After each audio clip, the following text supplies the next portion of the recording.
नमस्ते, मैं अलका ठाकुर हूं और आप सभी का अलका मेडिकल क्लासेस में स्वागत है।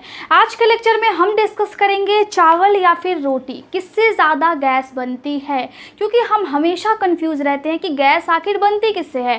देखिए, यहाँ पर समझने वाली ये बात है कि हमारा जो पेट है, जो भी हम खाते हैं पेट में जाता ही जाता है, साथ में छोटी आंत में भी जाता है। अब जो बॉडी का स्ट्रक्चर है वो कैसे है, जैसा कि हमने मुँह से खाया और फिर ये है हमारी फूड पाइप या फिर हम कह सकते हैं आहार नली। इसके बाद जाता है ये खाना पेट में, फिर पेट के नीचे आपके छोटा सा होता है पैनक्रियाज, पत्ती के जैसा छोटा सा, जो कि इंसुलिन को बनाता है, जो हमारे बॉडी को शुगर लेवल को फिर कंट्रोल करके रखती है। इसके बाद पेट के बगल में आपके होता है लीवर।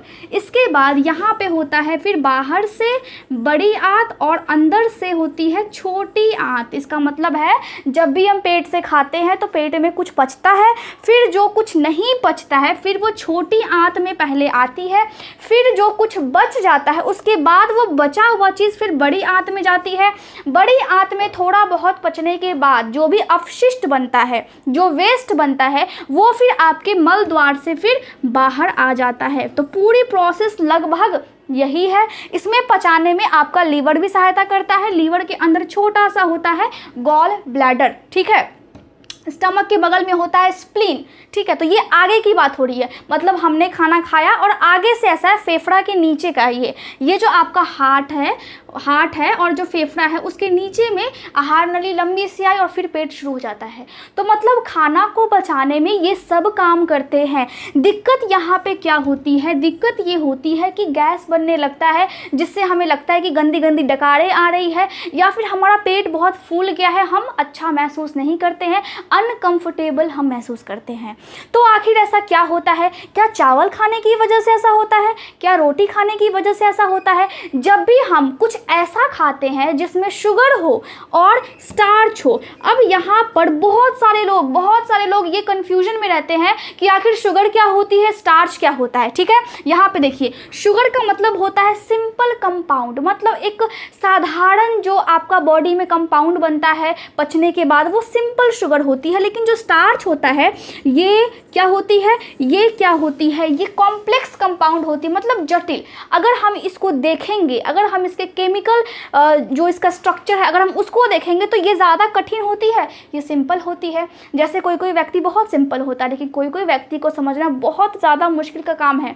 समझ में नहीं आता है कब गुस्सा करती है, कब रोती है। लड़कियाँ हमेशा कॉम्प्लेक्स होती है, लड़के हमेशा सिंपल होते हैं। तो ऐसे ही ये क्या हो गया, लड़का हो गया, ये स्टार्च लड़की हो गई। इसका बिहेवियर बिल्कुल वैसा है। इसका मतलब है बॉडी में हम जो भी खाते हैं, अब शुगर किस में होता है? आपके ब्रेड में भी होता है।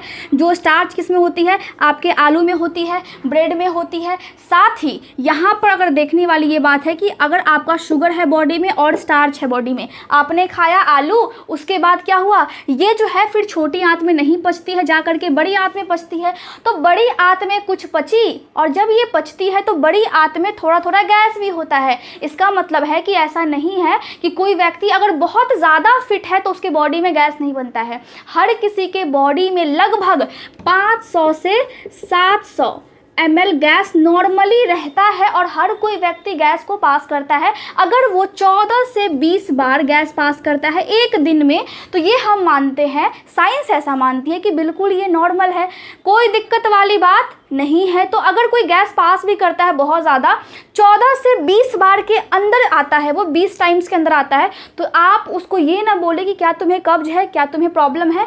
हाँ, लेकिन जब ऐसा होता है कि आपको गैस भी कंटिन्यूअसली बन रहा है और आपको खट्टी डकारें आ रही, इसका मतलब है तब वो आपके बॉडी के लिए हार्मफुल है। लेकिन आपकी बड़ी आंत में इतना गैस तो रहता है, ये बिल्कुल नॉर्मल है, बिल्कुल नॉर्मल है, ये आपको याद रखना है। देखिए, अब क्या हुआ कि हमने खाया आलू, यहाँ पे गैस भी हल्का हल्का बनना स्टार्ट हुआ। क्यों? क्योंकि जब स्टार्च और जब शुगर बॉडी में पचता है तो पचने के दौरान एक प्रक्रिया होती है जिसको हम बोलते हैं फर्मेंटेशन। क्या बोलते हैं? फर्मेंटेशन। जिसके बाद फिर थोड़ा थोड़ा गैस बनता है और गैस 700 से ज़्यादा नहीं बनना चाहिए। अगर इससे ज़्यादा बनता है तो फिर आपको पेट फूलने की समस्या होती है, गंदी गंदी डकारें आती है। कितना कड़वा सा टेस्ट लगता है मुंह में, कभी कभी लगता है पूरा खाना मुंह में आ जाएगा, उल्टी जैसा मन होने लगता है, कुछ खाने का मन नहीं करता है, तभी होती है जब आपको इससे ज़्यादा गैस बनने लगता है तब। अब जब लोग चावल खाते हैं तो ऐसा मानते हैं कि चावल खाने की वजह से शायद गैस हो गई हो, लेकिन ऐसा नहीं है।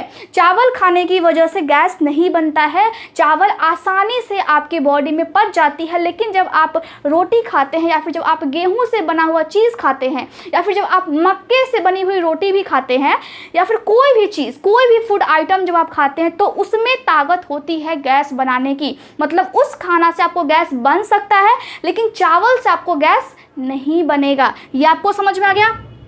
अगर गैस बनता है तो हम क्या करें? अगर बाय द वे हमने रोटी खाई और हो सकता है कि हमने कुछ ओवरडोज ले लिया या फिर बॉडी में गैस बहुत ज़्यादा बनने लगा, तो हम क्या करेंगे? नॉर्मली हम ऐसा मानते हैं कि अगर आप क्विनोवा खाते हैं, ये फल है क्विनोवा, जिसको हिंदी में हम बोलते हैं किनुआ, ठीक है, जब आप ये खाते हैं तो गैस की प्रॉब्लम थोड़ी सी शांत हो सकती है। जो भी पेट में गैस बनता है या फिर पेट फूल जाता है, फिर ये जो आपका जो खाना है वो फिर इसको शांत कर देता है। दूसरा क्या है? दूसरा है ओट मील। ओट मील, इसको हम क्या बोलते हैं? जई का दलिया हम बोलते हैं या फिर जई का दाल हम इसको बोलते हैं। ये जो ओट मील होता है, इसको खाने से भी आपका जो गैस है वो फिर कम हो जाता है। जब हम तरबूज को खाते हैं, मतलब वाटरमेलन, तरबूज को जब हम खाते हैं तब भी ये प्रॉब्लम शांत हो जाती है। जब हम पाइनएप्पल को खाते हैं, अनानास, उसके बाद भी ये जो प्रॉब्लम है ये फिर शांत हो जाती है, क्योंकि पाइनएप्पल में क्या होता है? ब्रोमेलेन। पाइनएप्पल में कौन सी एंजाइम होती है? ब्रोमेलेन होती है, जो कि आपके गैस को फिर कम कर देती है। साथ ही आप क्या कर सकते हैं? आप पपाया खा सकते हैं, पपीता भी। जो भी आपका गैस बन रहा है पेट में या फिर जब आपका पेट फूला फूला सा लगता है, महसूस होता है कि पेट एकदम टाइट हो गया है, उसमें आपको पपीता भी मदद करती है। लेकिन साथ ही साथ अगर ये सब खाने के बाद भी आपको राहत नहीं मिलता है तो फिर आप मेडिसिन भी खा सकते हैं, जैसे कि यहाँ पे OTC प्रोबायोटिक्स आप खा सकते हैं। इसके अलावा आप एंटासिड्स, जो कि आपके गैस को कम करती है, जैसे कि आता है मार्केट में डाइजीन, तो वो जो आप डाइजीन खाते हैं तो उसके बाद भी आपका जो गैस है फिर वो शांत हो जाता है। इसके बाद जो है वो है पेप्टोबिस्मोल, जो है चारकोल रिलेटेड दवाई होती है, और इसको खाने के बाद भी फिर आपके बॉडी में गैस की समस्या खत्म होने लगती है और ख़त्म हो जाती है और फिर आपको राहत मिलती है, ठीक है। इसके बाद सिमेंथिकॉन भी होता है, जो कि आपके गैस को कम करने की क्षमता रखता है, और ये सभी दवाई है। आप इसकी अगर एक गोली खाते हैं तो फिर आपको ये राहत देती है। तो ऐसा क्या है? ऐसा ये है, इसमें बात ये है कि ये सभी आपके गैस पर जाकर के काम करती है, पेट फूल जाता है उस पर जाकर के काम करती है। लेकिन यहाँ पे बात क्या हो रही थी? चावल या फिर गेहूं, किससे ज़्यादा गैस बनता है?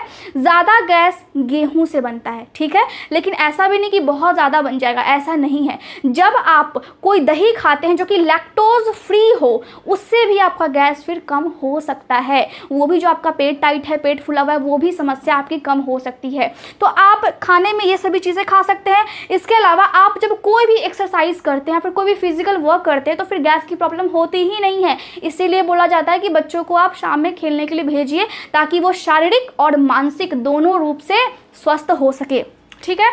तो मैं समझती हूँ आज के लेक्चर को आपने अच्छे से देखा है, अच्छे से समझा है, और आप अपने डेली जीवन में भी आप अप्लाई करेंगे। जल्दी जल्दी खाने की वजह से भी गैस बनने की समस्या होती है। गैस मेनली बॉडी में नहीं बनता है, जल्दी जल्दी जब हम खाते हैं तो हवा हम खा लेते हैं, हवा हमारे बॉडी के अंदर जाती है, जिससे फिर गैस ज़्यादा भर जाता है। गैस हम ज़्यादा इनहेल कर लेते हैं ईटिंग के दौरान, ठीक है, मुँह से, उस वजह से भी आपको गैस भरने की समस्या हो सकती है, ठीक है। तो आपको ध्यान रखना है कि आपको अपने डेली लाइफ को सुधारना है, आपको एक्सरसाइज करना है। शाम में आपको बिल्कुल ही कुछ ना कुछ तो करना है, एक्सरसाइज जो कि फिजिकल हो। इससे आप बहुत अच्छे से खुद के लाइफ को फिर मेंटेन कर पाते हैं।